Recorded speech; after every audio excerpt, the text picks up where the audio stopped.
যিনি আমাদের সকলকে জামিয়া ইসলামিয়া মাদারিসুল উলুম ফরজপুর পাঁশকুড়া মাদ্রাসায় আঞ্জুমান রওজাতুত তালাবাত উদ্যোগে বাৎসরিক প্রতিযোগিতা অনুষ্ঠানে আমাদের সকলকে উপস্থিত করিয়েছেন সেই মহান আল্লাহ তাআলা আমাদের দরবারে আমরা সকলে শুকরিয়া জানাই, সকলে বলে আলহামদুলিল্লাহ।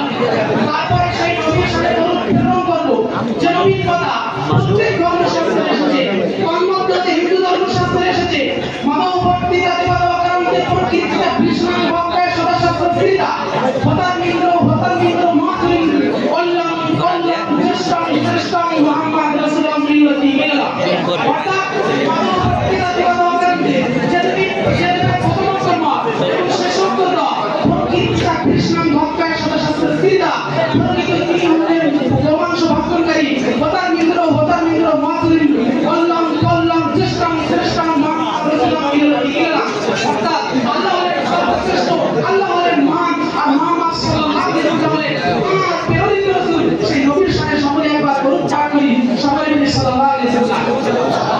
আঞ্জুমানের সভাপতি মহাশয়, অভিচারক মণ্ডলী মহাশয়, আমার প্রাণের শিক্ষক মণ্ডলী মহাশয় ও সমাগত প্রিয় সাথীভাইরা, সকলকে প্রেম প্রীতি ভালোবাসা জানিয়ে আজ আমি আপনাদের সম্মুখে অপসংস্কৃতি বিষাক্ত বলে বিশ্বরাজ স্বাস্থ্য সংগ্রাম প্রিয় শ্রোতা মণ্ডলী, অপসংস্কৃতি যা কোনো সময় নেই, বরং সংস্কৃতির বিপরীত যা সেটাই হলো অপসংস্কৃতি। পরিশীলিত মার্জিত চিন্তা চেতনার বিপরীত বিকৃত মস্তিষ্কের উদ্ভ্রান্ত খেয়ালে শয়তানি প্রোগ্রাম সমূহে বিভিন্নমুখী প্রকাশের সামগ্রিক অবস্থাকে অপসংস্কৃতি নামে আখ্যায়িত করা হয়। প্রিয় শ্রোতা মণ্ডলী, মুসলিম জাতির ধর্ম হলো ইসলাম, আর আল্লাহর নিকট এটি একমাত্র মনোনীত ধর্ম। তা আল্লাহ তাআলা ইরশাদ করেন, ইন্না দীনা ইনদাল্লাহি ইসলাম, ইসলাম একটি সার্বজনীন পূর্ণাঙ্গ জীবন ব্যবস্থা। তা আল্লাহ তাআলা ইরশাদ করেন, আল-ইয়াউমা আকমালতু লাকুম দীনাকুম, অর্থাৎ আজ আমি তোমাদের ধর্মকে পরিপূর্ণ করে দিলাম। তাই ইসলামের রয়েছে নিজস্ব চিন্তা চেতনা, কৃষ্টি কালচার সভ্যতা সংস্কৃতি। ইসলামের রয়েছে আকীদা বিশ্বাস মূল্যবোধ ইবাদত উপাসনা আলোচনা আচার অনুষ্ঠান। ইসলামের রয়েছে ন্যায় নিষ্ঠা সত্য স্বাধীনতা মানবিকতা প্রশংসা সুষম জীবনধারা। এসবই ইসলামের সংস্কৃতির বৈশিষ্ট্য। ইসলামের সংস্কৃতির বিপরীত জীবনধারা জীবন বিপর্যয় ধ্বংস জুলুম অত্যাচার অমানবিকতা প্রিয় শ্রোতা মণ্ডলী, মুসলিম জাতি যতদিন পর্যন্ত স্বীয় সংস্কৃতির উপর অধিষ্ঠিত ছিল ততদিন পর্যন্ত মুসলিম জাতি ছিল বিশ্ব সভ্যতার কেন্দ্রবিন্দু। মানব জাতির আদর্শ বিশ্ববাসীকে শিখিয়েছে সভ্যতার শিষ্টাচারের রূপরেখা। কিন্তু বড়ই পরিতাপের বিষয়, মুসলমানেরা নিজেদের সেই সভ্যতাকে হারিয়ে ফেলেছে। মুসলমানদের সভ্যতার সংস্কৃতি আর আদর্শের শিকার মুসলিম জনগোষ্ঠী আজ অপসংস্কৃতির বিষাক্ত চুলের রক্তাক্ত।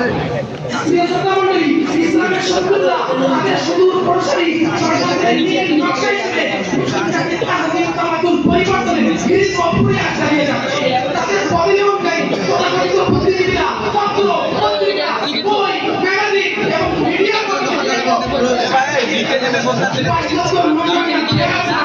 আমাদের দেশে যেতে পারে আমাদের যুব সমাজ সেই ত্যাগটাকে অবমাননার রূপে নিয়ে অপসংস্কৃতির জোয়ারে গা ভাসিয়ে দিচ্ছে।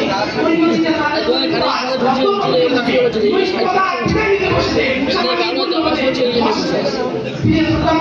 বিদেশি যেসব কালচারের কারণে ইসলামী কালচার হুমকি উঠে তখন যদি বিশেষ কয়েকটি কালচার আপনাদের সম্মুখে স্থাপন করতে বিদেশি কালচার আপনাদের বা জন্মদিবস অর্থাৎ জন্মদিনকে স্মরণ রেখে মোমবাতি জ্বালানো কেক কাটা ইত্যাদি ইত্যাদি। ইসলাম একটি পালনের ধর্ম, এই কোন প্রকার সর্বস্ব ধর্ম নয়। জন্মদিবস বা মৃত্যুদিবস পালনের করে ইসলামের মধ্যে কোনো কিছুই নেই, সেটি গৌরবী একটা কালচার। কিন্তু আজ আমাদের দেশে জন্মদিবস পালনের নামে যা পারস্পরিক পরিণতি হচ্ছে তা সত্যিই মানুষের জন্মদিনে মোমবাতি জ্বালানো কেক কাটা ছবি তোলা গান বাজনা করা নারী পুরুষের অবৈধ মেলামেশা সহ আরো যে সমস্ত কর্মকাণ্ড সংগঠিত হয় তা ইসলাম কখনো সমর্থন করে না। পশ্চিমারি রীতি পরিহার করা ইমানের জন্য বিদেশি কালচার এর অর্থ আছে 31শে ডিসেম্বর না, এটি যে একটি বছর শেষ হয়ে নতুন বছরের আগমন হয়, তাই চলতি বছরকে বিদায় জানিয়ে নতুন বছরের স্বাগত জানানোর জন্য অনিসলামিক পন্থা অবলম্বন করা হয়। এটা মূলত পাশ্চাত্য কালচার, বিদেশি কালচার, এপ্রিল ফুল, বিদেশি কালচার, পয়লা বৈশাখ, বিদেশি কালচার, ভ্যালেন্টাইন ডে বা ভালোবাসা দিবস, বিদেশি কালচার, ম্যারেজ ডে, বিদেশি কালচার, সুন্দরী প্রতিযোগিতা।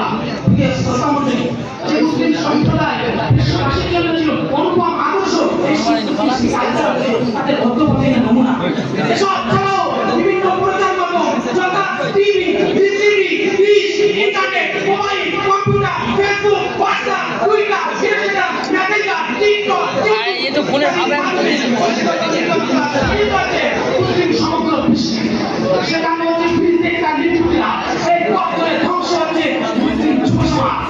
তাই আসলে প্রাথমিক তাই মুসলিম বিশ্বে এই ধ্বংসকে বাঁচাতে হলে আমাদেরকে ইসলামী সংস্কৃতি বিকাশ ঘটাতে হবে সমগ্র মুসলিম বিশ্বে। অপসংস্কৃতির প্রতিরোধে জাতিসত্তা প্রসার করতে হবে, সাহিত্য শিল্পে ইসলামী আদর্শ মূল্যবোধ তুলে ধরতে হবে, ইসলামী ভাষা, ইসলামী আদর্শ, ইসলামী সংস্কৃতি সম্পর্কে সচেতনতা সৃষ্টি করতে হবে। মিডিয়া প্রচারের মাধ্যমে তারা ইসলাম স্বাধীনতাকে উজ্জীবিত করতে হবে। আল্লাহ রাব্বুল আলামিন আমাদের সকলকে অপসংস্কৃতি দূর করে ইসলামী সংস্কৃতি